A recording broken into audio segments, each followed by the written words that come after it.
first time really ever in our entire short relationship, gave me kisses and nuzzled me, and then went to cleaning her baby. And Kitten is a little bit more friendly than she used to be, but still not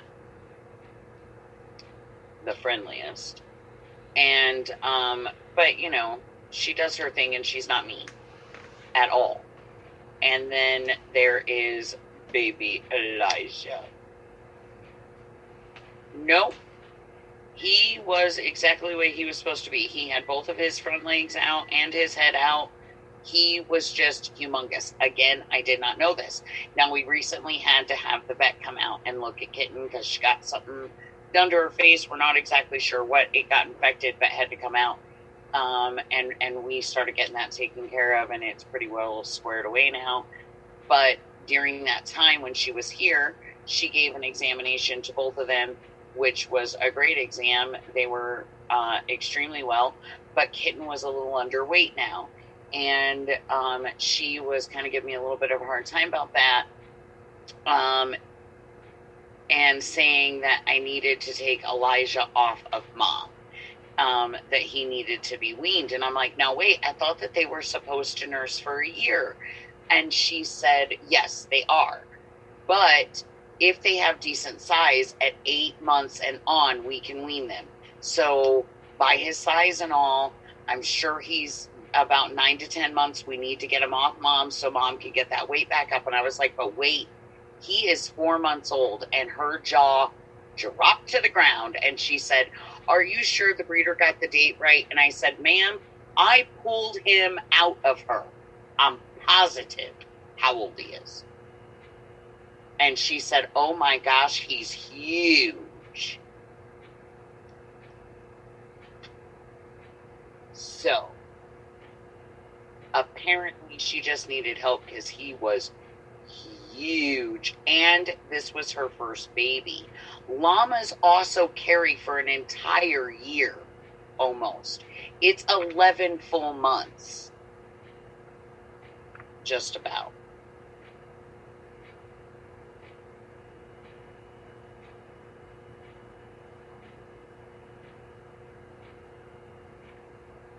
Oh, he's humongous and he's draining her of everything.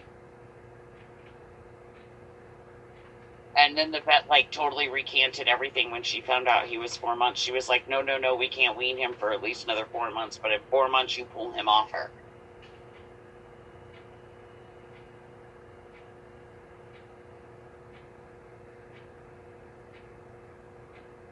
Oh, she eats good. Even with the infection that she had going, her appetite wasn't failing. It was more, he's just really taken a lot out of her.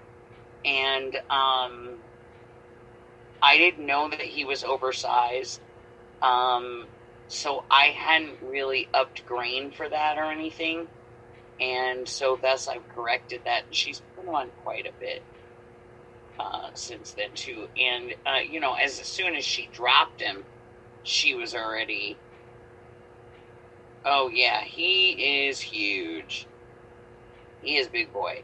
And he's so friendly. Oh my gosh, is he the friendliest little guy?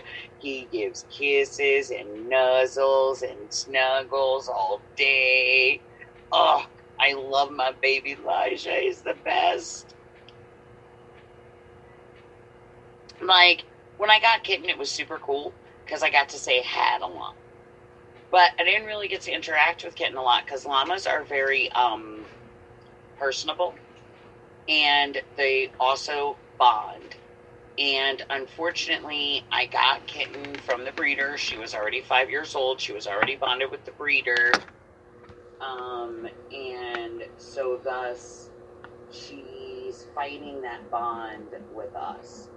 And because she's afraid we're going to get rid of her, you know. And we don't want her to feel that way. But that's how she feels. So she's going to feel that way until she finally figures out she's not going anywhere. And that's going to be on her time frame. But, you know, she's getting better.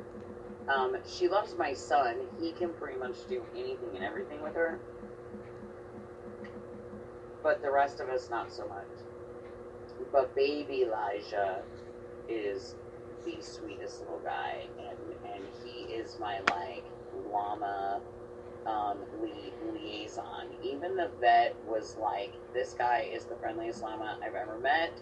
She, and all of her years of doing veterinarian, has never been given llama kisses, because llamas hate their faces best with usually, and they hate you looking them in the eye in any way. And he just walked right up to her, and she got like super scared that he was going to spit on her, because that's usually what it means when they come all boldly walking up to you, looking you in the eye. And he just walked up to her and just like started kissing her and giving her nuzzles, and she was just like, oh my god, their lips are so soft. And I was like, they're like the softest lips in the world. And he is just so great. He's like my little llama ambassador. And they really, really do. Like, Elijah's my boy. He'll do anything in the world for me, Mr. Elijah. Everybody else he's super sweet with, but you can't get too close to him. Now, Elijah, I can lead anywhere with a finger, but nobody else can. He'll do anything I ask him, but not for anybody else. Now, he'll love on everybody, and he's super friendly. But then again, we did just have an incident, actually, today. We had an incident. I get my hair done, and my oldest son was here, and my hair lady wanted to meet the llamas, and I took her out to introduce them, and Elijah was loving on her and saying hello, and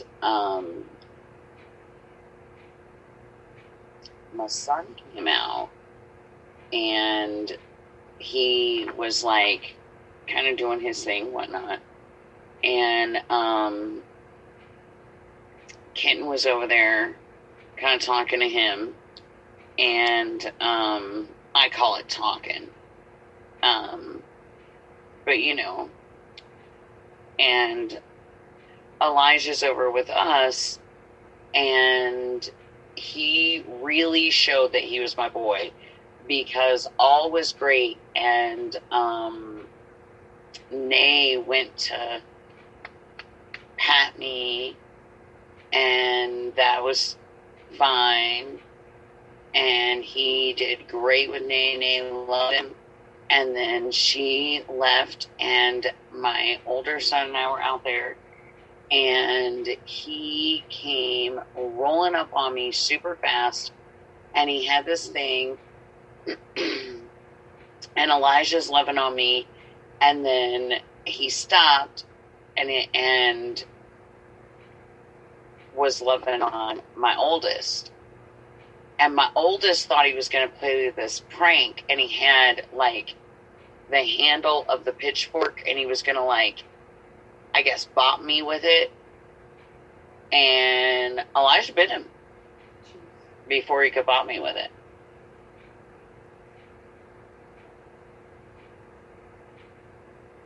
It started like regurgitating, like he was about to spit on him, like, don't mess with mom. That's for real. He's my boy. No question. And the vet said that Kitten, even though I say Kitten's not that friendly, the vet says that Kitten's like the friendliest llama she's ever dealt with, considering she lanced the wound.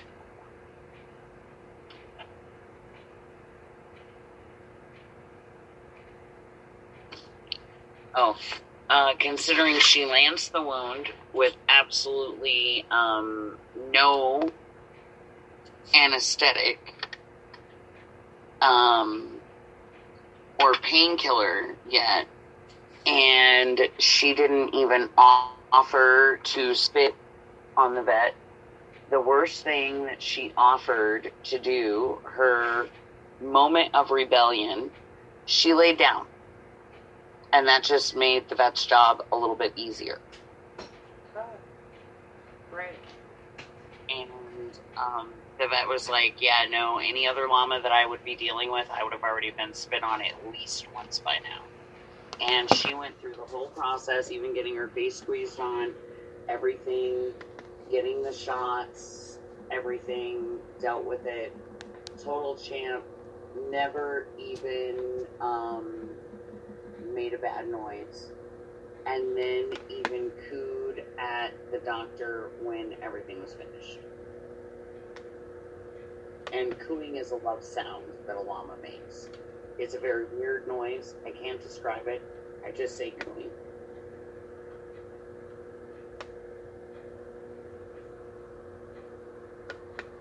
Thank you, Bonnie. I won't take that as a compliment.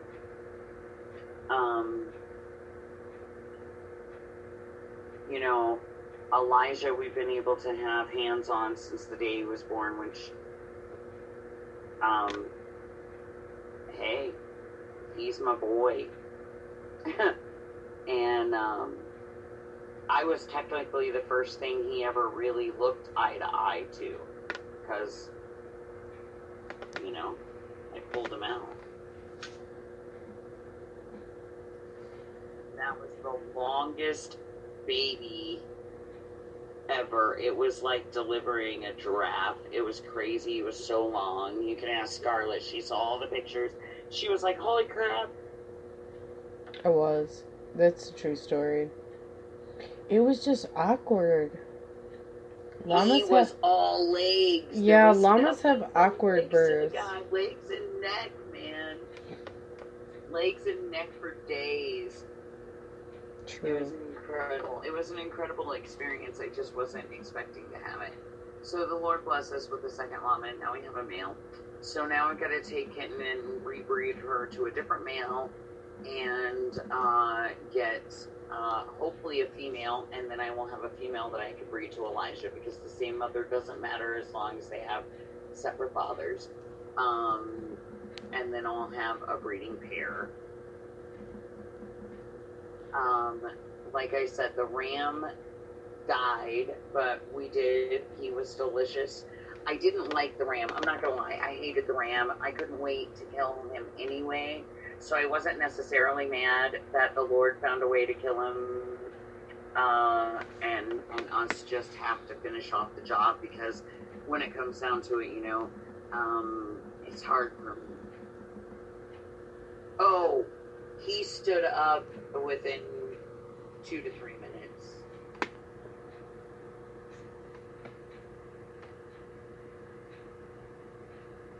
It doesn't take long, but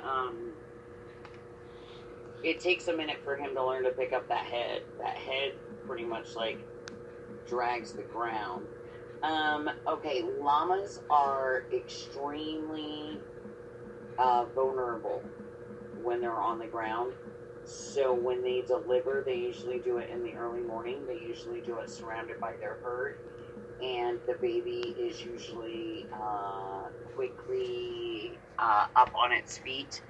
Usually the herd circles in, tightens up around the baby, and pushes him up. So, you know, she didn't have a herd to do that. So I kind of did all of that.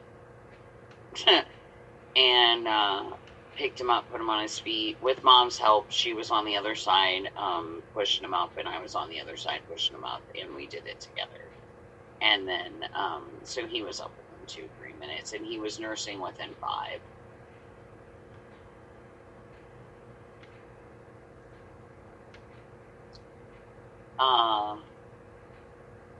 But yeah, so that's old Homestead news, really, but always love to talk about stuff that happens. You know, we here on the Homestead this year, expectedly, we birthed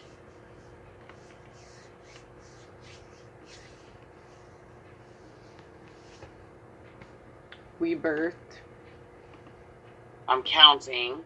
Oh, okay. I'm just gonna say. See, that messed me up. Sorry. Okay. We had Odin. Correct. Alex. Hera. Right. Sandy.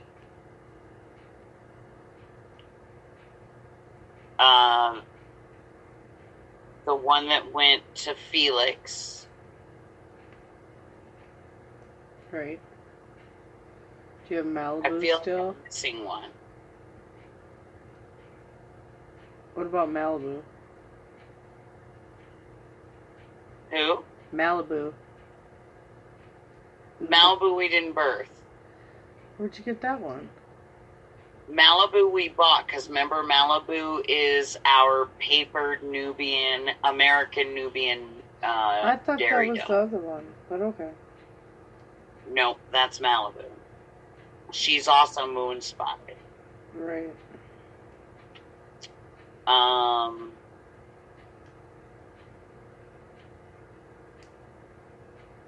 feel like I'm missing somebody, but that's the list of who we birthed here. And then, Blanca. I was missing somebody, Blanca. There you go. So, okay, there we go. That's 6. So, yeah, we did birth. We birthed 6 here. And Odin is the very first buck that we delivered ever. And he is from Butchie and Queen Tara. So he is Butchie and Queen Tara's son. And we have kept him, and we did breed him this year. And then we bought the Blue Roan Anglo-Nubian paper dairy buck, Asher, and we bred him this year. And then we bred Butchie again this year. Different does, different bucks. We had a great setup. We had 3 different systems all set up. And then we finished it off by putting everybody into the doe pen again. And we left Asher in with the does for an additional month, just in case anybody wasn't already knocked up. And we did that on purpose because Asher is the one buck that we will be able to differentiate from Butchie and Odin definitively if it is his baby. Because most of our does are all alpines. And thus,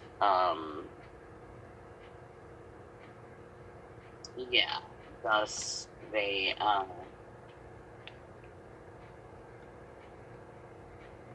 any babies that come from him will be able to differentiate because the Nubian is very dominating.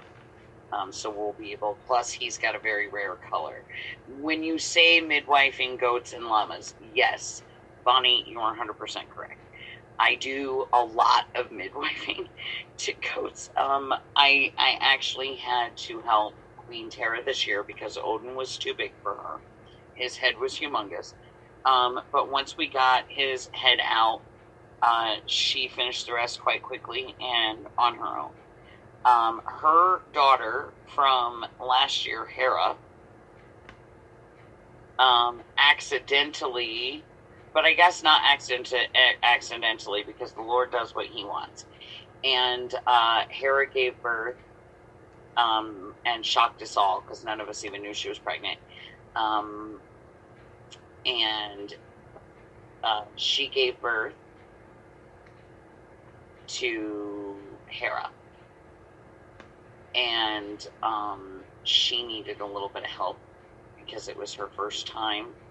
And she got scared.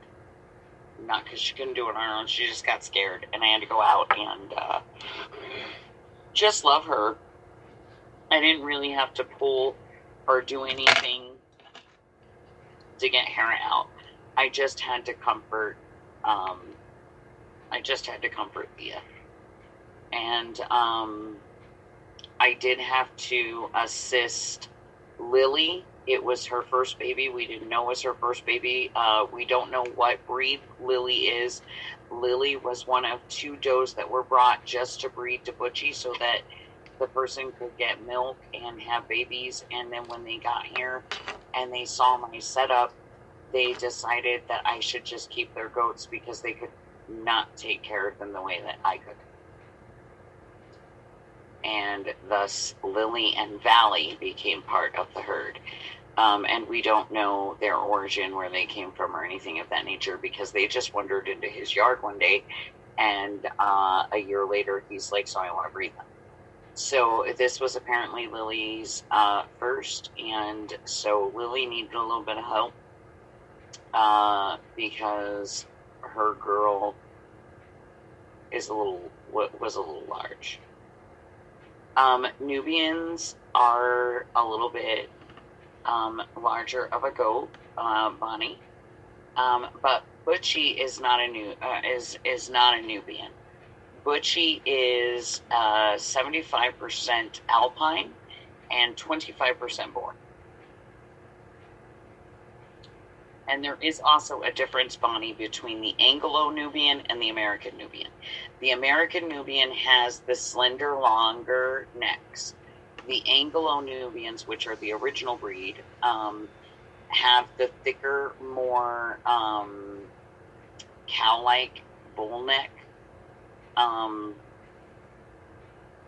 And they do have the long ears. And they're big talkers, and they're noisy. In all the good ways, though. They're also clowns and love to dance and play and be the class clown, whether it's in the herd or with their persons. They have all their own little things that they like to do. Butchie is an incredibly friendly buck.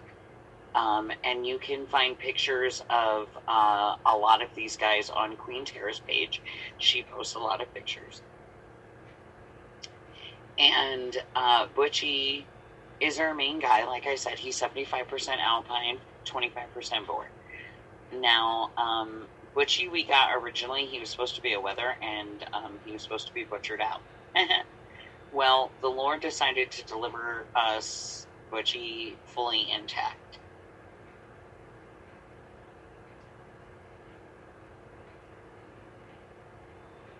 Yes. The chatting can be great until you have a whole bunch of it going on. Now, right now, before Asher came to me, I had Fiona. That was my only Nubian that I had. And Fiona, for a Nubian, is actually quite quiet. Now, since she had the baby and she insisted on being milked her first year, and the baby helped decide too that she was going to be milked the first year, because lo and behold, baby only wanted to drink from one side of the bag. And we couldn't figure out why, because we tested the other nipple. It was flowing from the other nipple. It even seemed like it might have been even flowing easier than the side she was nursing from, but she just didn't want no parts of it for whatever reason. And so she was our only one, but she is a huge class clown. She has done some crazy things in her day, and like one of my favorite Fiona stories is and you can ask Scarlett. I had a friend, or rather, I guess I should say a stray on 2 legs that came to us from another state. Dang. And used to call Fiona. Do you remember this? Yeah. He used to call her the devil goat. Devil goat. And she's nice. Because she was always cornering him and trying to get his attention. I had never seen this behavior from the core group of goats. Now, Red didn't have as many goats when this was going on. But I never saw this from her goats. But he claimed that one of her goats was, like, possessed. Yeah, he swore Fiona had it out for him, and she was just totally clowning him. And she one day went and got baling twine, which is bright orange, and we were balling it up. And she went and she got that stuck on her horns, and it looked like this flowing orange wig on her head. And she just went barreling at Brian. And Brian thought she was trying to attack him. And really, she was trying to show this wig off. And on her head. And, oh, Lord, he screamed and ran for the house. And she wore that daggone thing. You remember that. You remember that, Scarlett. I do. That was funny. She wore that wig around. She made me chase her around to get that off of her head for like 25 minutes. She just thought it was the best thing in the world. She was waving it around, letting the wind pick it up. She just loved it. It was the best thing. Was like, her favorite thing is dance on cars. Right. If they're metal.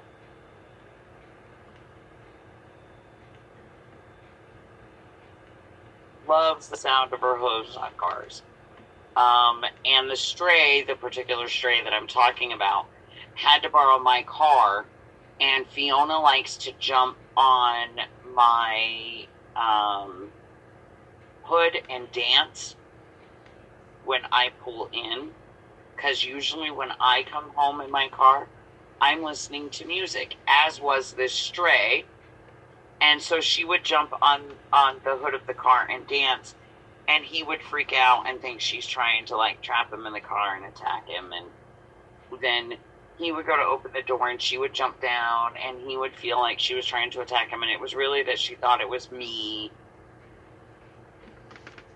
Oh, yes, it was a total game of chase for her. Catch me if you can. I'm the wigged goat and I do what I want. Yeah, she thought she was it. Goat shenanigans are out of control. When she put that wig on, she was like super goat. Yeah, it was next level. Goats are out of control. And then we expanded. We actually got Nubius, and unfortunately, Nubius only made it for 3 weeks, and then he passed away. And we're not really sure why. We just have to go with bad breeding and bad bloodline because we got him as a bottle baby. Mm-hmm. And we have already raised several bottle babies, and we know that we didn't do anything wrong. So we don't know what happened there.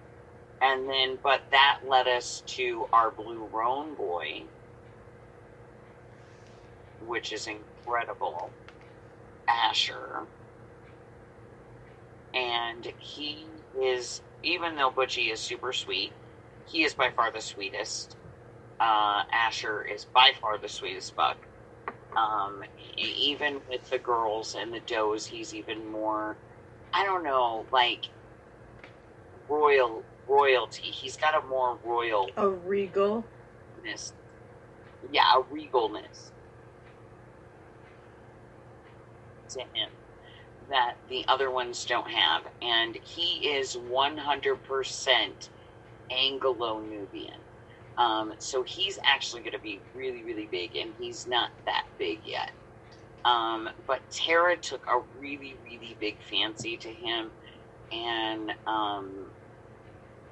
she didn't want to go with Butchie this year. So she stayed with Asher this year, and Butchie wasn't very happy about that. But they do what they want. They pick their men, kinda. We even had one of the new girls from the Viking, Natasha, who literally climbed the fence to get over it, to get with Odin and Asher to get bred by Odin. It's all a goat pandemonium. Yeah, she did that like 3 weeks early. So I was just thinking about that. I could be having kids like the end of this month. Yeah.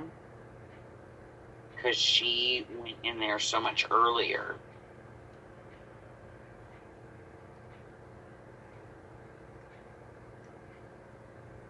Oh, they are all my children, Bonnie, make no mistake.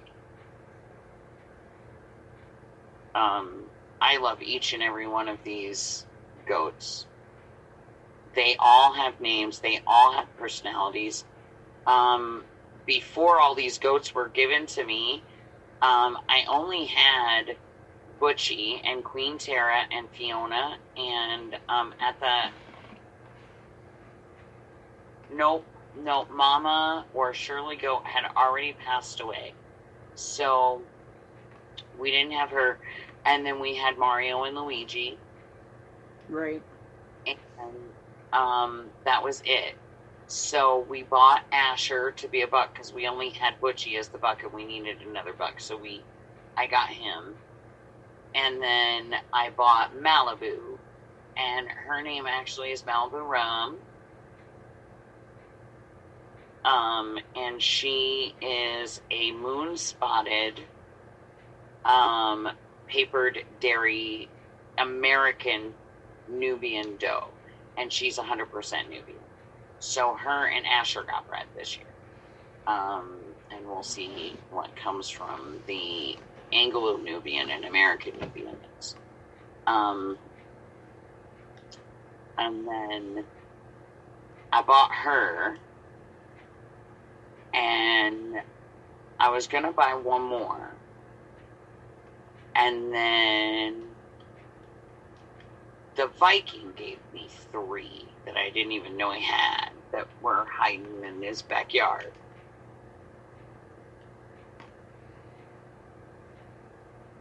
And then right after he gave me 3, one came to me from the gypsy mechanic that he bought from the same lady that I was buying my goats from, but he couldn't take care of her anymore.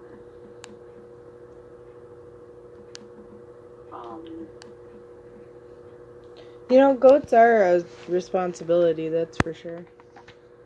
And so, and to be fair to he did buy 2, and a mountain lion attacked, killed 1, and he felt bad having her over. Which is why you got the llama, if people want like the full backstory. Because once the mountain lion came down because of the Grand Solar Minimum, like we talk about on Ron's program, it got all the large predator animals to come down from the mountains.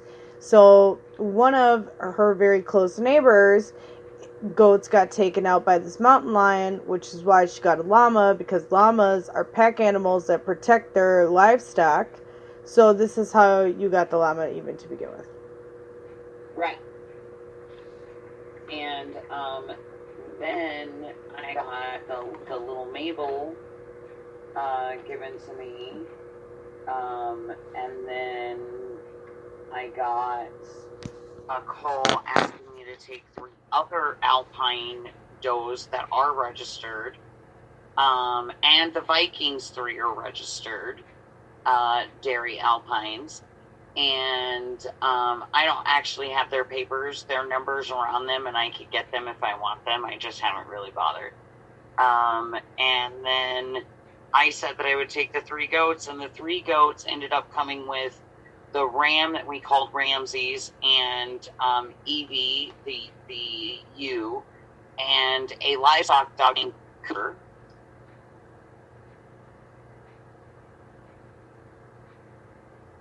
Yeah, Cooper. Coop. And that's how I ended up with all of these animals. Right. Oh, and then I have my wolf hybrids. Right. Well, and now Thor. Thor is trouble. Can I say that? Thor is the new Nat Geo. You know that, right? Yeah. Okay. Yes. It's messed up. Because he only listens to the peanut gallery. I know. And this is just like Nat Geo. This is the problem. So, I mean, you just traded one for another. Hey, what can you do? Quick coronavirus update. I found some articles that I found were interesting, such as nurses in Hong Kong threaten to strike if borders aren't shut. Okay. So they've said if they don't shut the borders, they are going to strike. So thousands of members of the Hong Kong Hospital Authority Employees Alliance say that they will walk off the job starting Monday if the city doesn't seal its border with China. The Health Workers Union, which has nearly 18,000 members, is primarily made up of nurses, but also includes... Okay, hold on here. Article. But also includes doctors, specialists, and hospital support staff. At the Tin Mun Public Hospital northwest of Hong Kong, Dr. Albert Wong says he won't be joining the picketers if a strike does occur, but he fully supports them. I very much understand their emotions, their rationale, and they are right to go on strike. I very much respect them. I understand why they're doing this, because the whole thing could have been prevented in the first place. We don't have to be risking our lives doing our clinical works. This is not a natural disaster. This is a man-made catastrophe. Wong is a cardiologist, but says in a crisis like this, almost all the physicians act as general practitioners and are called on to treat whoever comes in the door. Wong and the other healthcare workers say that Hong Kong has plenty of time to isolate itself from China and prevent this new virus from getting a foothold into the city. They argue that Hong Kong could have stopped the arrival of the illness by completely shutting its border with China when the news of the virus first broke, by keeping it sealed until the outbreak on the mainland is under control. If you look at the first confirmed cases so far that we're having in Hong Kong, all of them are imported cases. All of the patients are from Hubei province, the epicenter of the outbreak in China, and most of them arrived in Hong Kong by high-speed train. If the government listened to us, if they had closed down that high-speed rail line, if they had closed down the borders, all of this could have been prevented, Wong says. We have been advocating this for weeks now. We have been advocating for this since January, but they haven't done anything. On Thursday, Hong Kong did shut down all its rail links to China, including its prestigious high-speed train. Carrie Lam, chief executive of Hong Kong, this week also ordered all ferry service to China be halted, but stopped short of fully closing the border. To stop all passenger traffic on such a massive and comprehensive scale is not warranted, she said. Some cars and some buses are allowed in. The number of flights have been cut in half. Hong Kong also barred residents of Hubei province, which includes the city of Wuhan, where the virus first was identified, from entering its territory. Chinese nationals are being screened at the border and asked whether they've been in Hubei in the past 2 weeks. If they say they have, they can't enter Hong Kong. But they also can't return to Hubei because transportation lines to that province have been shut down. Lam says the measures she's imposing, the limit of flow of people to China and Hong Kong, are drastic, draconian, and unprecedented.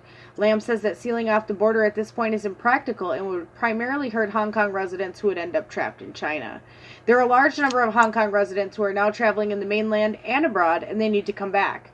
So I don't think it's meaningful to talk about a complete closure of the border control points. Wong disagrees. At the Tin Mun Hospital where he works, staff isn't currently treating any confirmed cases of the new coronavirus.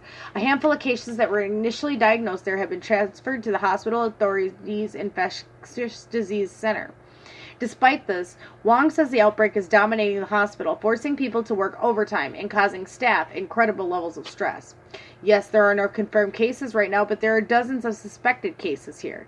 We don't know which of them will be the next confirmed case. Sitting in a small garden area in front of the emergency room, Wong says hospital staff are preparing with what they believe will be a wave of patients with Wuhan coronavirus coming through the doors. The staff is being divided to what they call in dirty and clean teams. The dirty team will handle all suspected and confirmed coronavirus cases in 3 isolation wards. The doctors, nurses, and specialists on this team will only deal with coronavirus patients. They won't interact with the rest of the medical staff on the clean side of the hospital. Those are involved with the dirty team will be quarantined even after working hours because we want to protect the rest of society. These health workers will sleep in secure, dedicated housing that isolates them from other staff. They will not be allowed to see friends or other family members. In general, we're talking about 4 to 6 weeks of time where you're isolated from the rest of the world. So you can imagine how stressful that would be and what kind of life that would be. And he's frustrated because he believes the city can keep the outbreak from mushrooming into a larger one if it blocks the source of the outbreak. Closing the border is the only possible way to save us. Hong Kong's healthcare system is not capable, he says, of dealing with the influx of people from China who are infected with the coronavirus. This is not a discussion about humanitarianism or fairness or anything. This is just a very practical concern. We are a tiny city when compared to China. There's no way we can keep an open border and provide treatment to these patients from Wuhan. Hong Kong's population is just over 7 million people compared with the 1.4 billion in China. Wang says relying on people to self-report possible exposure to the virus is not a strong enough defense against a pathogen that can be devastating if it starts to spread widely in Hong Kong.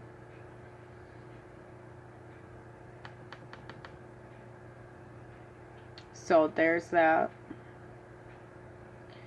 Also, let's just check in quick numbers real quick. For B&O. Still at 362 fatalities, 17,390 cases confirmed worldwide. We are up to 11 in the United States. Okay. 11 cases in the United States. And now they're talking about using a dangerous cocktail red of oseltamivir, and so they're going to use Tamiflu and 2 AIDS drugs as the cure for coronavirus. And they're talking about like OD levels. Oh, is that the fire cider?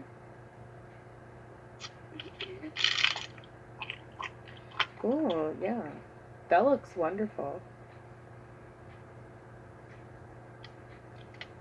Very nice. Say something so that it shows you on camera. It's not showing. Well, only if you talk.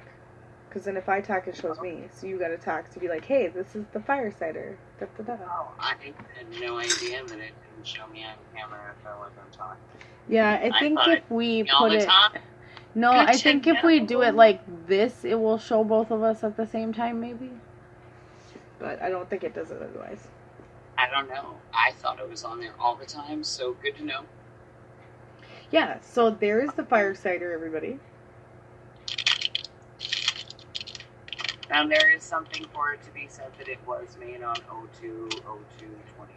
I know, it should be a very powerful day to make something like that, right? Yeah. Absolutely. I would think. That there would be good energy from this type of day and that you could use it for, prosperities and things. But yeah, you gotta, I think that when it's on this view, you can at least see it, because that's kind of how when I did the Patriot Pantry thing, again, we are now sponsored and are affiliates with Patriot Pantry, which I already trusted them. This came out of my personal collection, so this is something, and you know what, I was looking at the back, and it actually has some vitamin A, has 160% of your daily vitamin C, has calcium in it, this orange energy drink mix, and has vitamin D. Here is the... So, I found that interesting. That. I'm gonna try. I wish we had smell-o-vision. We'd all probably go, but it'd be good. I would let everybody smell the rosemary too, though, because this is great for like a little boost of energy. If anybody caught me sniffing this, a little bit for mental. Oh yeah, look how deep dark color.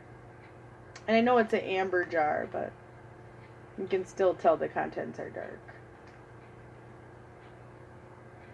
Yeah, and it's super full. And, oh. I was like, how'd you lose the lid? You just had it.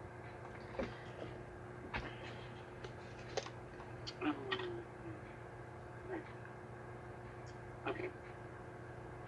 Hold on a sec. Again.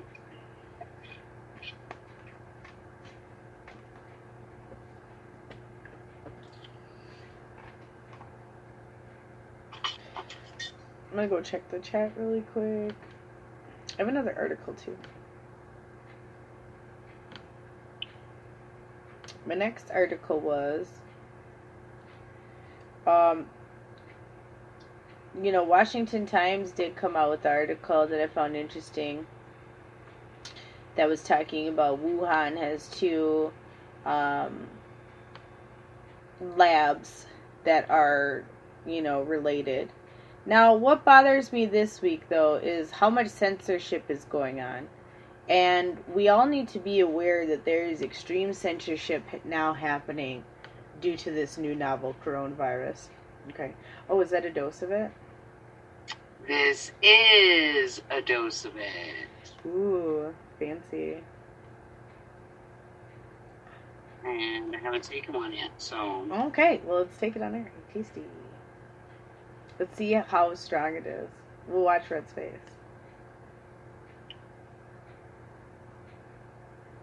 Wow. This is delightful. Is it good? I thought it might be good with what you said you put in. Some French toast. Ooh, I told you it might taste like berry and syrupy because you said you put a little honey, a little blackberry brandy, right? I'm kidding. I don't want to give any of this away. This is mine. Too bad. You've already given it up. Sorry, Red. But nobody's ordered any, so I'm keeping it. Where's mine? Fine, I'll send you some, but that's it. I'm just asking, where's mine? I'll send out. I got no soap, so I'm still waiting. Wow, that is so delightful. That's good though. And just think about how nice it'll be though once it actually sits and marinades and gets all nice and, The syrup doesn't need to. It's ready. Well, I'm just saying it gets better over time regardless. Oh, it's really good. Good. You put the cinnamon in there? Oh yeah, there's cinnamon. This is elderberry, OSHA, cinnamon, honey. Right. That's wonderful. I'm glad it turned out very good. It's really, really delightful. Good job, Brad. I just keep it for yourself. You don't want to share. I get it. I do. And I'm feeling like at this time, would it really be that selfish to keep it all to myself? Yes, at this time, yes it would, actually. Why? It's the end of the world. I may need this. It's the end of the world. Okay, now, another article that I wanted to bring up before we get out of here tonight is one that will just, confirm what we've been talking about. But, I'm going to share this. Early missteps in state secrecy in China probably allowed the coronavirus to spread farther and faster. Right. It was almost the Lunar New Year, and Pan Chantao was feeling festive. He knew that there were reports of virus in his city, Wuhan. But local officials urged calmness. There was no evidence that it was transmitted to person, they said. They had not reported a new case in days. On January 16th, the 76-year-old left his two-bedroom apartment to attend a government-organized fair. We told him not to go because we saw some rumors on WeChat of doctors getting infected, said Pan's son-in-law, Zhang Squang. But he insisted on going. The government says it's not a problem. There are no cases anymore. Pan and his daughter may now be among the 14,300 plus people infected with the new strain of coronavirus. An outbreak that's killed at least 304 people in China, spread to more than 20 countries, disrupted the global economy, and left 55 million people in China's Hubei province under unprecedented lockdown. Pan was one of millions of Chinese. Yes, Red. Oh, sorry. I thought you were done. Go ahead. No, Pan was one of millions of Chinese who mingled, traveled, and carried on with daily life during the critical period from mid-December to mid-January. Oh, see, so this does prove when I wanted to know, was it 40 days before, or was it like now and then 40 days? You know what I mean? So now we know. It was a time when the Chinese officials were beginning to grasp the threat of a new contagious disease in Wuhan, but did little to inform the public, even with the approach of Lunar New Year holiday, of which hundreds of millions of Chinese travel. An analysis of those early weeks, from official statements, leaked accounts from Chinese medical professionals, newly released scientific data, and interviews with public health officials and infectious disease experts, revealed potential missteps by China's overburdened public health officials. It also underscores how a bureaucratic culture that prioritizes political stability over all else probably allowed the virus to spread farther and faster. Its much clearer, stronger public health system could save China's lives and money, said Tom Frieden, former director of the U.S. Centers for Disease Control and Prevention. Medical professionals who tried to sound an alarm were seized by police. Key state media omitted mention of the outbreak for weeks. Cadres focused on maintaining stability and praising party leader Xi Jinping as the crisis worsened. China's public health system is modernized, but China's political system hasn't, said Jude Blanchett, head of China Studies at the Center for Strategic and International Studies in Washington. If anything, there has been a regression. Okay, then it goes on, patient zero, okay, now, we know patient zero did not have, we don't actually know who patient zero was because now they don't admit who it was, okay? But they said that now the apparent presence of many mild infections posed a challenge to controlling the outbreak, according to the study published Wednesday in the New England Journal of Medicine. On December 31st, the Chinese informed the World Health Organization China office of the mysterious pneumonia cases in Wuhan. The WHO official sent Beijing a list of questions about the outbreak and offered assistance. On January 1st, Wuhan Public Security Bureau summoned 8 people for posting and spreading rumors about Wuhan hospitals receiving SARS-like cases, and detentions were reported on Jinwen Lanbao, a newscast watched by tens of millions. Now, I saw that clip. I don't know if you saw that clip, but I saw that clip. And they were like, we're going to deal with the netizens who made comments about this or that. Okay. So, I think that we already know that this is true. I don't even have to continue to read this article. You can read this from the Washington Post. But I think that at this point, we can feel pretty good about knowing that we were right. Okay, that the Chinese government was hiding this. They're still hiding this because, Red, like we talked about earlier, why would they shut down the borders? Why would they cut off flights, cut off global economy for 300 deaths and 14,000 cases when there's 1.5 billion people in China? Right. So, I mean, that's just something to think about. How'd you make yourself do that? Why am I the only one here now?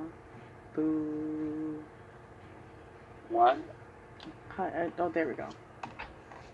Before it was being strange. I don't know. The view kind of turned different, but I don't know.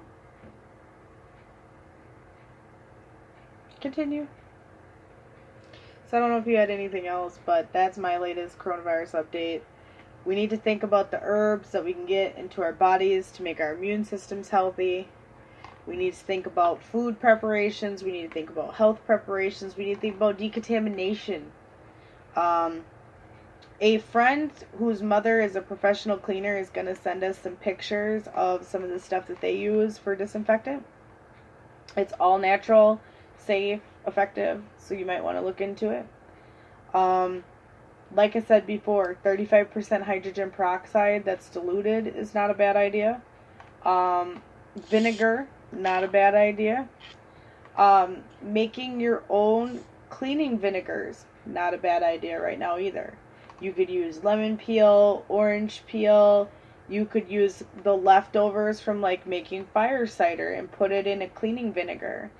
Um, those things could clean surfaces if we really get to that point of concern. Obviously, you wouldn't want to put hot peppers because that could just spread with the hot oils.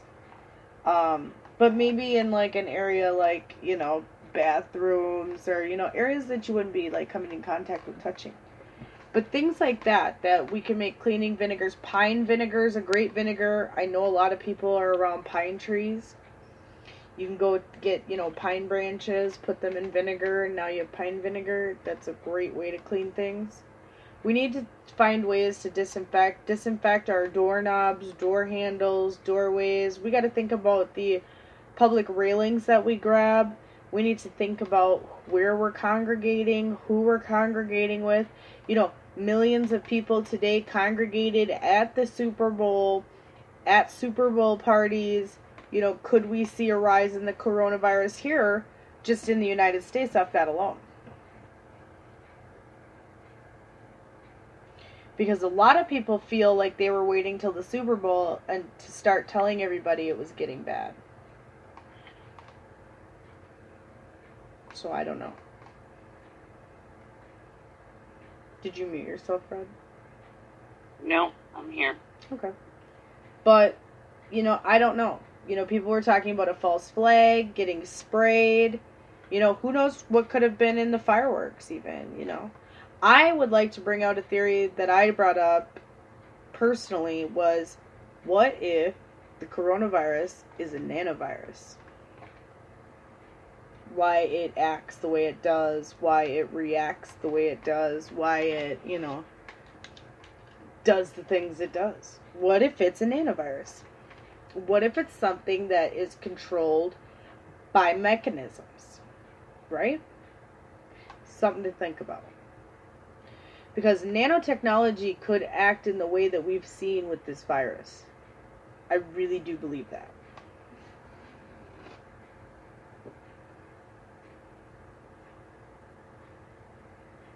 So. Well, now going into laying on of hands a little bit. Okay. Jesus Christ was not by any stretch of the imagination the first person who seemed able to heal people by laying hands on them. Nor is the laying on of hands a procedure now used only in down-home tent meetings. That's true. Followed by fee for $5, $10, whatever your heart feels my like. My local church, remember when I was in my Healing Touch group for my local church and we were all doing Healing Touch and laying of hands on, as healing? It's quite popular. You can even, it can be self-taught. There's a great DVD called Healing Touch that shows you how to, set the intention, how to use your hands, where to put them, how to assess your person. There's great ways to learn how to do that. Continue. So, laying on of hands is a prehistorical, archetypical folk healing technique. One that was first written about by the Egyptians 1,500 years before the birth of Christ. Laying on of hands is now flourishing in and out of the Christian religion and other religions. In the 1950s and 60s, laying on of hands was almost uniformly debunked as spiritual hucksterism of charlatans. It was a practice antithetical to the technological scientific aura of the era. One so essentially divorced from the tenets of biological cause and effect that its use by sincere healers and practitioners was infrequent, and its mention among serious health scientists even less frequent. In more recent years, a renaissance of laying on of hands has begun to take place and is founded on a variety of circumstances. Now, also remember that a lot of this information is coming from 1982, so we've come even further. Okay, yes, like Reiki. Reiki is the universal life energy, which comes from the matrix of all energy, which comes from the direct creator himself. As recently as 1950s and 1960s, laying on of hands. I'm sorry, I'm repeating myself. So, a crucial factor in the techniques recent rise has been publicizing of various careful scientific tests and experiments that have actually shown some people are indeed able to exude a strange sort of energy, and that living matter, including the bodies of humans, has responded very favorably to contact with this energy.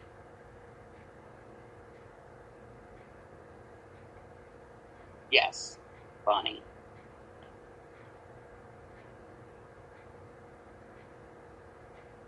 Now, the advent of the technique of Kirlian photography, which seemed to reveal a halo-like glow surrounding living things, further advanced the concept that live organisms are endowed with an indefinable energy, one yet to be cataloged by scientists.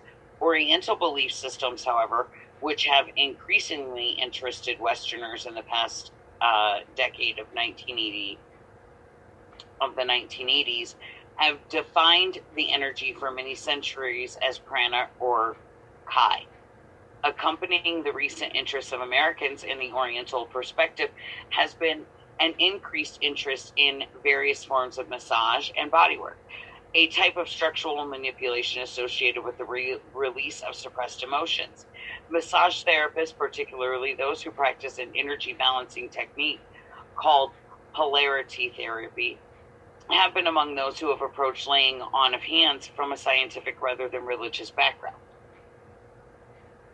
Further propelling the rebirth of interest in the technique has been an increased appreciation of the mind's power to heal the body and of the strength of the placebo effect. Also influencing the rekindling of the belief in laying on of hands has been general increase of interest in the spiritual and abstract matters. Everything from fundamentalist Christianity to astrology to Zen Buddhism. The growth of holistic medicine, which is shared emphasis on body, mind, and spirit, has also served a very legitimization to the laying on of hands.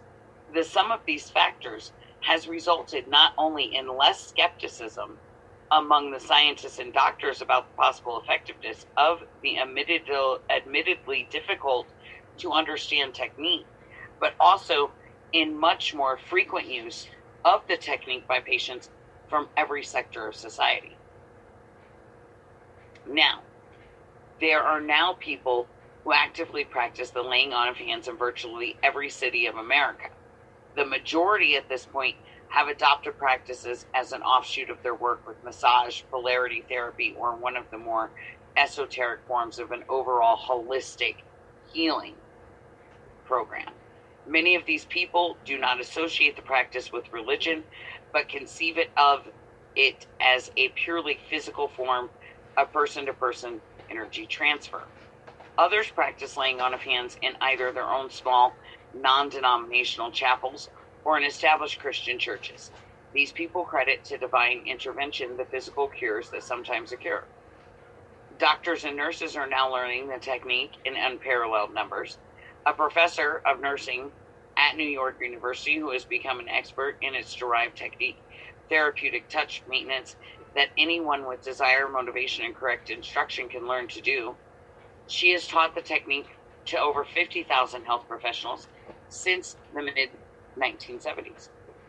Some of those who practice laying on of hands seem to be truly gifted, though. These are special people, psychic healers. One such as Olga Worrell of Baltimore and Reverend Plume. They're just simply able, by every index of objective testing, to exert powers that seem almost science fictional in their drama and inexplicability. Now, the people who are most often referred to simply as healers generally perform laying on of hands as a religious enterprise, often accepting no money for it and trying to be as low-key and humble in the presentation of their power as possible. These particular gifted people generally perform the technique with no adjunctive use of massage or polarity therapy. Some of them, in fact, have never even heard of polarity therapy.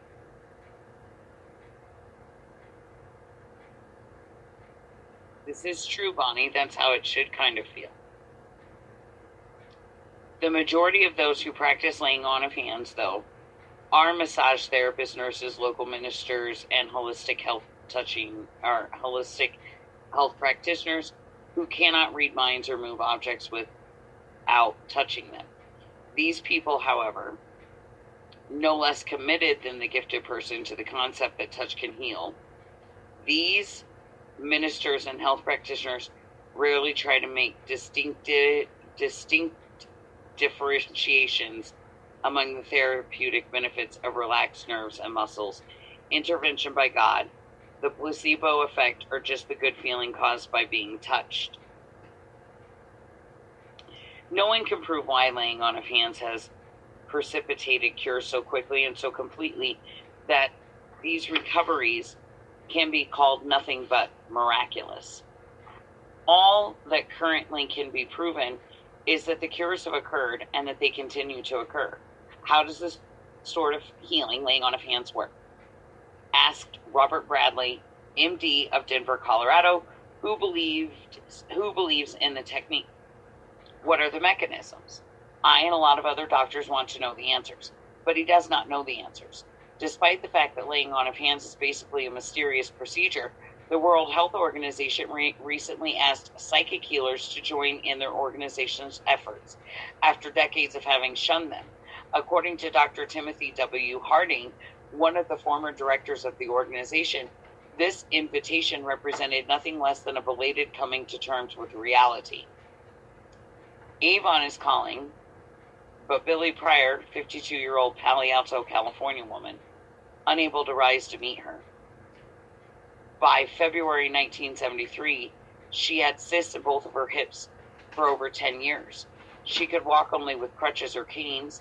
Sometimes she could not walk at all. The disease was growing progressively worse. Doctors told her she would have to, within months, go to a wheelchair for the rest of her life. The only possible cure was to replace the hip bone. That was ruled out by back problems that she had. And she was almost in constant pain. She couldn't even bend over. She couldn't even tie her shoes. The Avon lady gives the suggestion and tells her she should go to Redwood City to see Reverend Harold Plume, who has cured many people of presumably incurable ailments. Billy is dubious. She's an attorney. In her mind, she's schooled to reject this illogical nonsense. She also, however, is a desperate woman, so she goes. After the treatment, Plume gives her back her canes. Does this mean it didn't work? You can't help me? Sometimes it doesn't work right away. You have to be patient. That night, Billy's cat cries. Without thinking, she bends down to pick the cat up. Then the realization that this is the first time in years that she has bent over jolts her. Second treatment, her canes are once again returned. 3 days later, during her treatment, Billy has a very distinct feeling that Reverend Plume is penetrating into her hip socket with his fingers. She can feel it happening in her leg. He then says, "You won't be needing these anymore." She's never needed them again.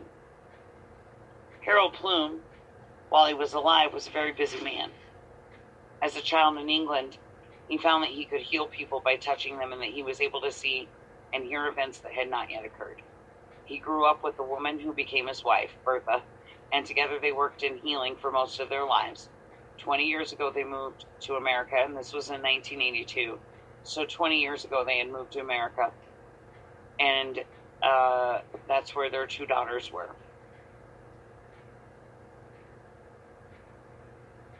They had no highfalutin show-off stuff.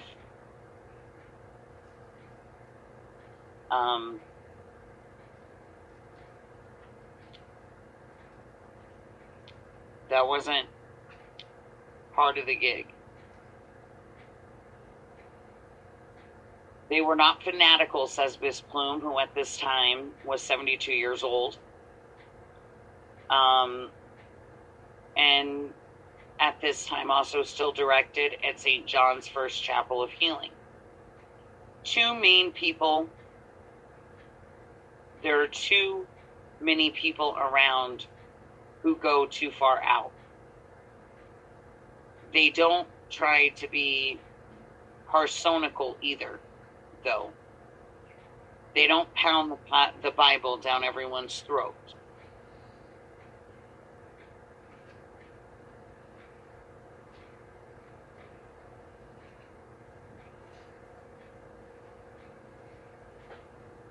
They just touch people.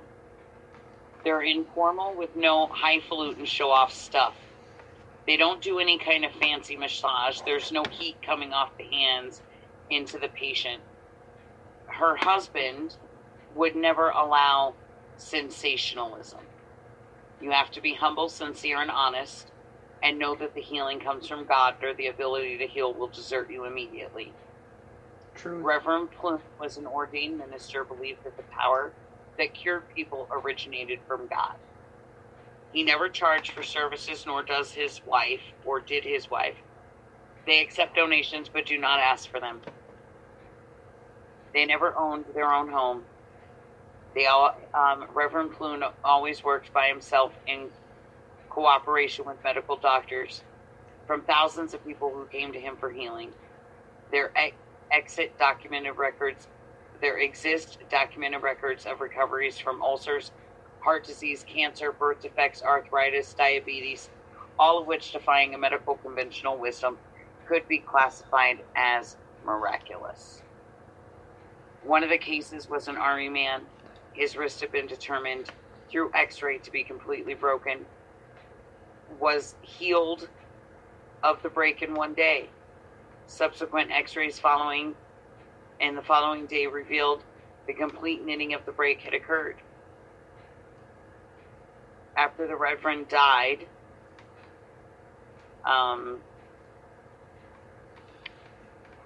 Miss Plume thought they would have to close the chapel.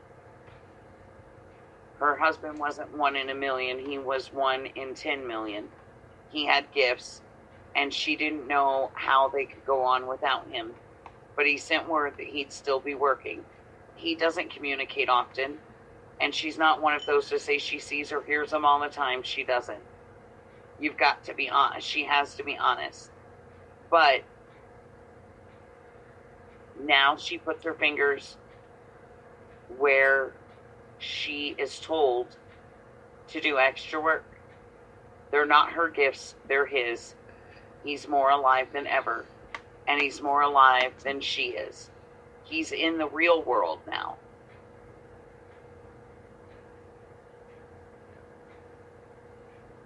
That's awesome, Bonnie. The newspaper's classified ad had said that the healer would demonstrate laying on of hands as well as polarity therapy and healing with crystals and color. The healer, however, authorities overrate drill sergeants of mysticism, seem more intent upon whipping up class into psychic shape than in actual ministering to anyone's ills. At $35 a head, one might expect there to be some grumbling in the ranks about the dearth of actual healing that's being offered, but the troops, a collection of people who would probably feel comfortable with being described as mellow folk, apparently left protesting behind them in the 1960s.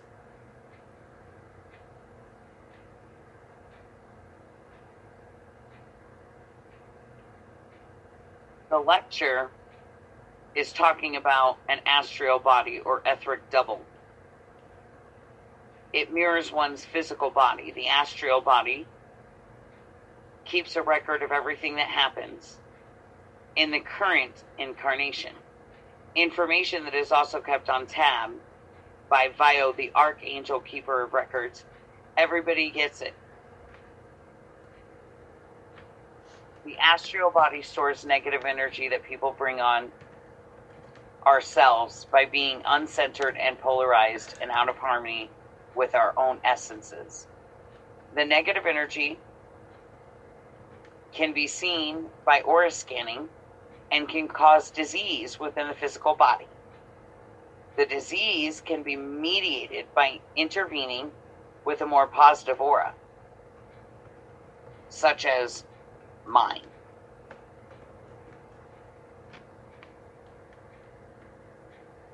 If I can get a volunteer in person, and I've done this.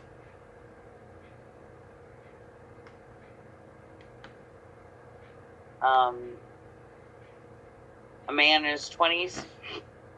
He's tall, he's muscular, he's ponytailed.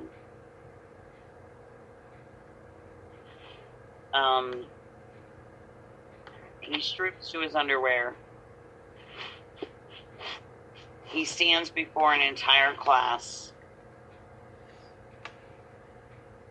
We point out the musculoskeletal blights upon the geography of the body, where he's chosen to limit the flow of his energy.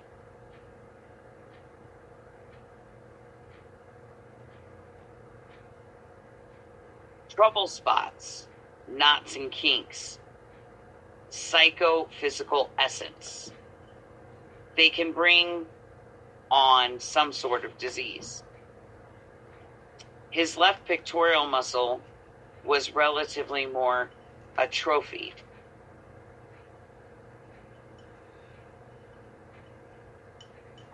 He had a pelvic tilt.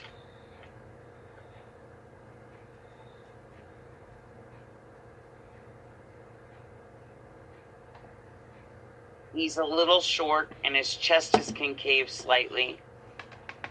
He hunches his shoulder muscles. He's shy about his body.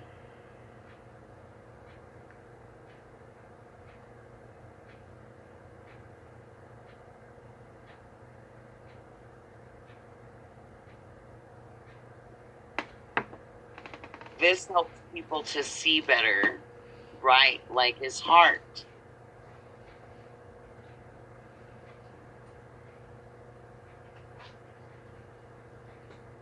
A man with lower back problems receives 10 minutes of furrowed brow laying on of hands to apparently no avail. Well, it doesn't always work right away. Maybe we could try it again. But this time I'll go into an alpha wave trance so that we can have a better space.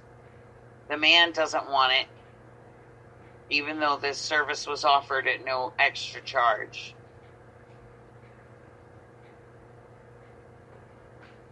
Olga Worrell had never went into a trance.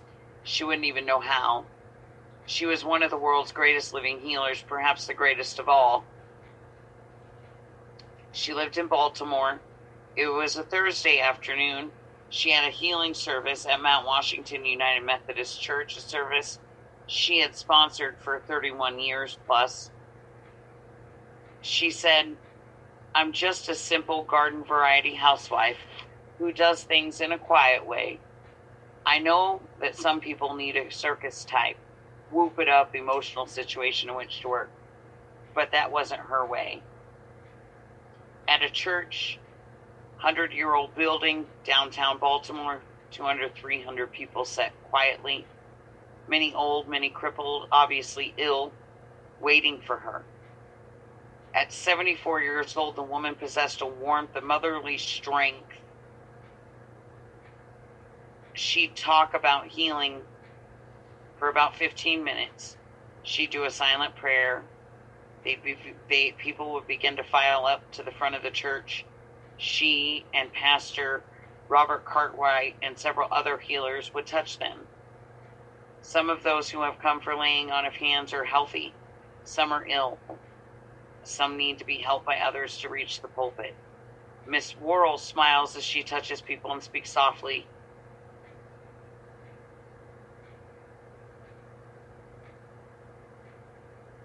some of them. She doesn't think about anything while she's doing it. That would interrupt the flow, she says. She puts herself out of the picture. She doesn't try to tear down the gates of heaven, imploring God to heal. She just puts her hands on people and lets the power flow. She doesn't feel anything, but some people tell her her hands are very hot, and they even burn them. Yes, very well could have felt like he did not deserve healing.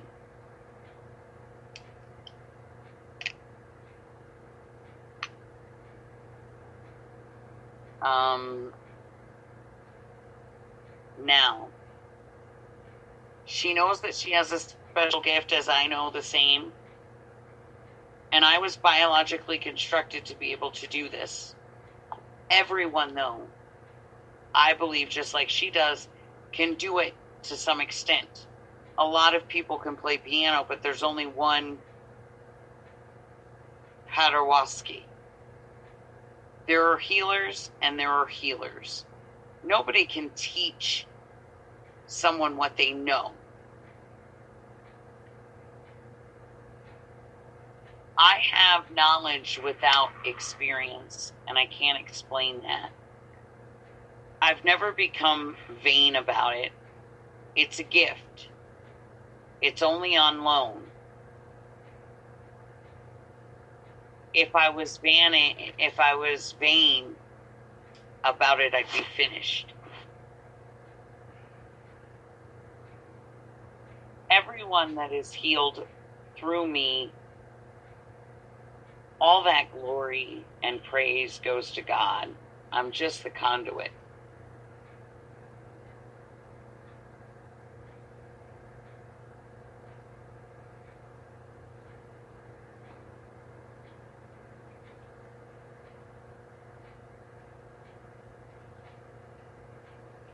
Amen.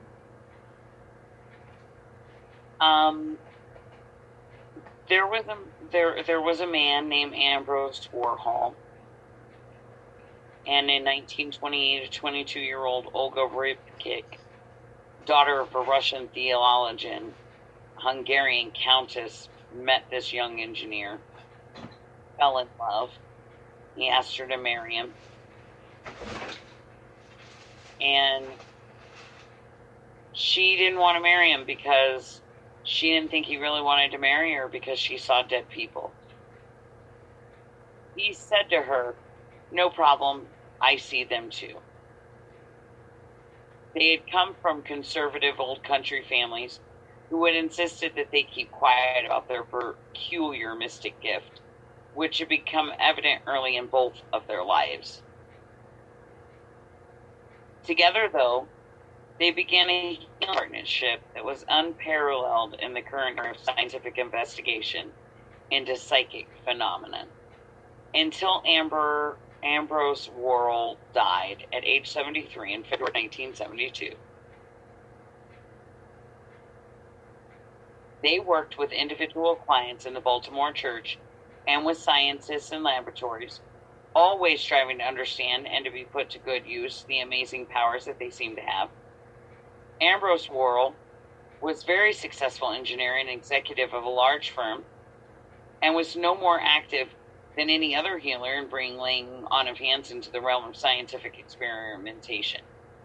Both the Warhols had psychic abilities other than healing, as much as the power to create molecular changes in plants and inorganic matter, extrasensory perception, and even the apparent ability to describe dead people that they had never seen nor heard about.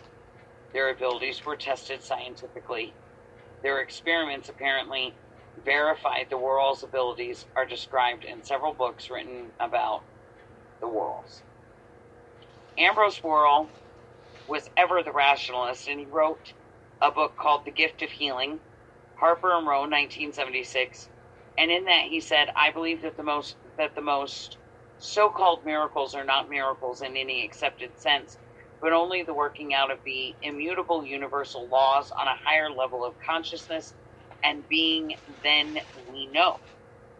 He also proposed that the laying on of hands might cause healing by altering the body's atomic thermal patterning.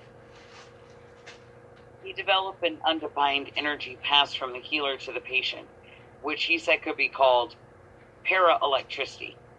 Ambrose Worrell worked systematically with private patients and worked only with those whom he felt were really in need of his help and with those whom he felt a spiritual affinity. He talked with his patients about pattern habits, turned in to them until he felt they were both on the same wavelength. He massaged them. He made passes over their bodies with his hands. He prayed. He did laying on of hands. Neither of the Worrells ever accepted fees or donations for their services and have avoided sensationalistic publicity. They provide only spiritual therapy, insisting that patients have competent medical attention. Dramatic case histories from their work abound and are detailed in The Gift of Healing, Olga Worrell, Mystic with the Healing Hands, and Explore Your Psychic World, all published by Harper and Row of New York. Among the more dramatic, medically verified examples of their healings, there was a Stanford University seminar. There were several doctors presented to Olga Worrell. They had 10 patients with presumably unalterable conditions. 7 of 10 patients were either totally cured or showed significant improvement in condition. J.W. of Baltimore suffered brain damage at birth, was at age 4 blind, deaf, severely retarded, had a serious heart condition, and it stopped growing. Physicians said there was no hope of improvement and suggested to go see the Worrells. After many treatments with Mrs. Worrell over several years of time, all abnormalities have disappeared. There was a surgeon that had a malignant myeloma. He was told he would have his arm and shoulder amputated if he were to survive. Recovered with no treatment other than Mrs. Worrell's laying on of hands. KB of Baltimore was an age 6 patient that suffered from paralysis from the waist down and left functionally blind after severe anaphylactic shock and encephalitis and infectious brain disease. Normally, there can be absolutely no improvement in these conditions because of the disabilities caused by irreparable brain damage. Several treatments with Mr. Worrell, the girl completely recovered all her lost abilities. Wouldn't it have been nice, Bonnie, to meet her? That's so true. Thousands of people were treated by Worrells. They compiled several thousand testimony letters of patients, and they're being studied and classified by groups of physicians. Statistically, the figures are inadequate for assessing a percentage ratio of cures that resulted from their work. Reasonable ratio to assert, however, that whatever the Worrells' cure rate, their ability to heal with laying on of hands was and is quite real. The phenomena occurred, though, was mysterious. Mr. Worrell went to his grave without ever explaining. Scientists have asserted that cures from laying on of hands have occurred merely because of the placebo effect, and patients think they are healed, and so they recover. This interpretation of the phenomenon, though, ignores some experiments that have been done, some involving the Worrells, experiments as fascinating as they are inexplicable. By the 1700s, the laying on of hands, once one of the central practices of Christianity, had fallen out of favor with the church. It had been adopted by several European kings, however, and had become known as the royal touch.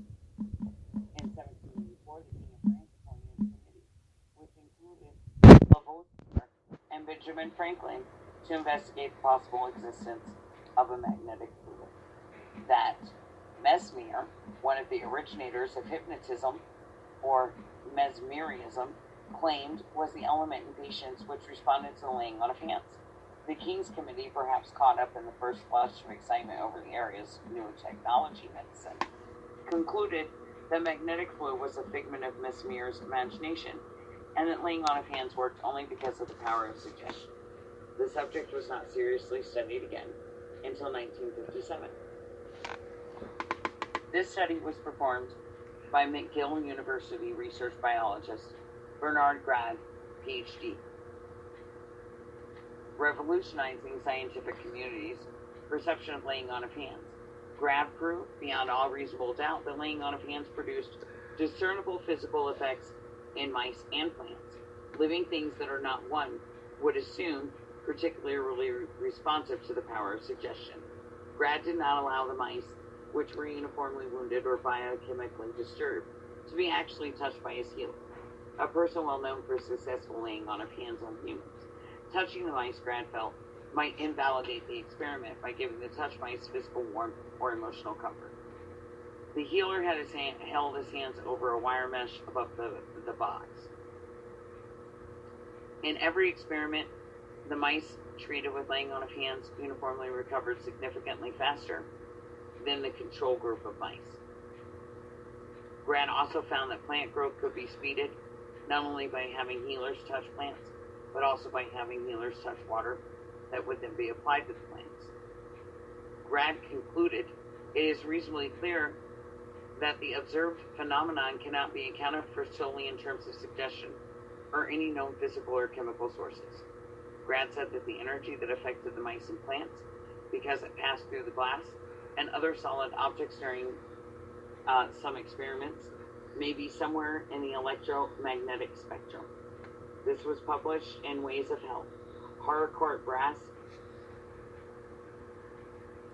Javanovic, 1979.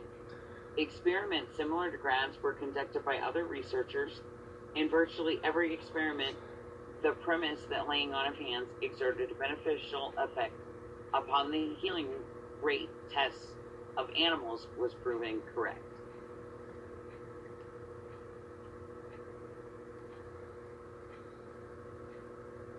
Now, that's where I'm going to stop for tonight with the laying on of hands.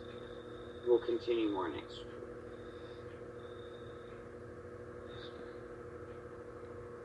Yes. We will. I feel that that's a good place to come to a halt. Absolutely. Let me just check to see if we have any further numbers with the coronavirus. Take a quick earthquake scan. Let's see what we've got. 362 fatalities still. 17,393 confirmed cases. Just updated 1:48 a.m. Eastern Standard Time. So, just recently updated. Let's go see what we got for earthquakes. Southern Alaska, Papua New Guinea, Puerto Rico. Southern Alaska, 4.6. That's big. It's decent.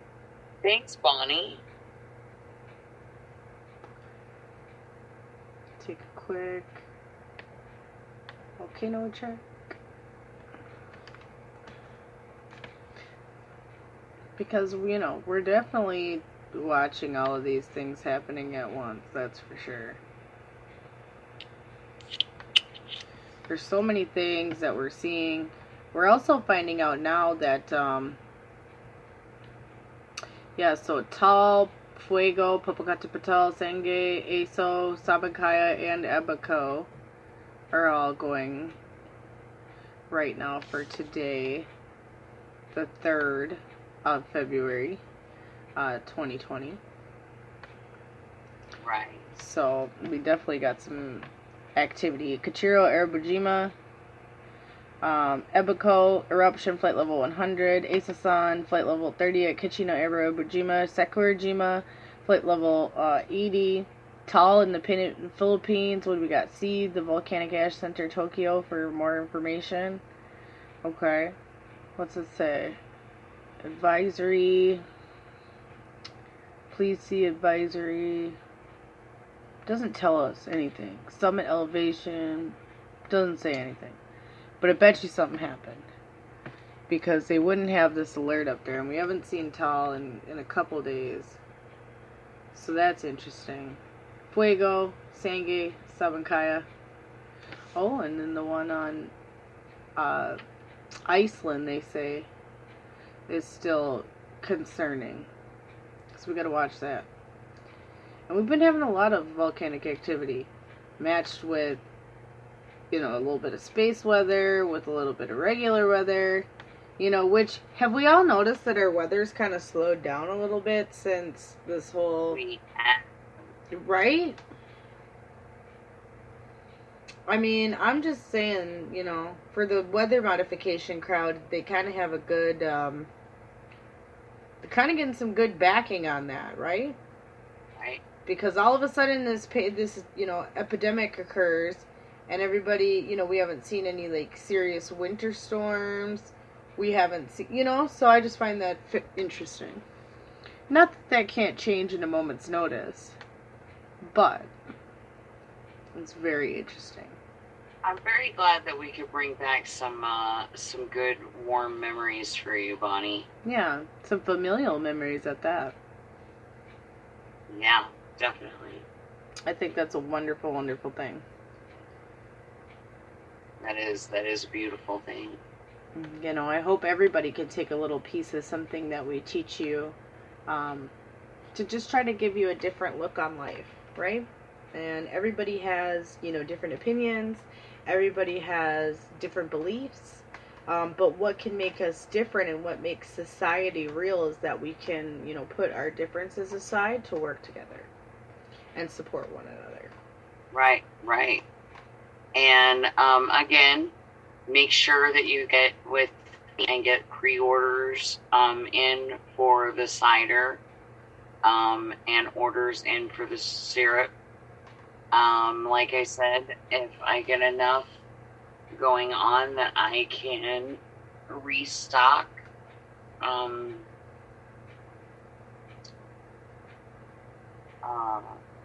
ingredients, I'll make and you more. can either donate at paypalme.freedomrevolution/freedomrevolution19 or go to freedomrevolutionnetwork.com, go to the Journey into Freedom page on FRN Radio, and then click the tribute to Jif, and then put in the tribute line Jif Fire Cider or Jif Valley Syrup. Thank you. Yes, you can also find me on Facebook, Red Gypsy, and you can get a hold of me that way. And the P.O. Box was put up. So anybody that wants to send donations that way, you can. And that's really it for tonight's episode, guys. So thank you for joining us tonight on Journey into Freedom. We hope that you share this episode with as many people as you can. Yes, and without all of you, we wouldn't be here, so we appreciate each and every one of you. And dare to be different, dare to be you, dare to learn to love yourself unconditionally. And from the land of 10,000 lakes and from the highest desert valley in the great American Southwest, good night, universe.